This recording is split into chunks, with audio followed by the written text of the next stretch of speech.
Hi there, and welcome to part 2 or 3 about the Danish salmon fishing. In this video, I'm gonna talk you through how to actually fish. You know, how to cast, what kind of angles is important, and a lot of small tweaks and tips and tricks on tricks of the trade on exactly how to catch more salmon when fishing in Denmark.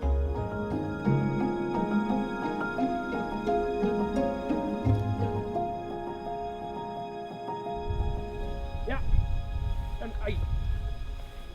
den var stor.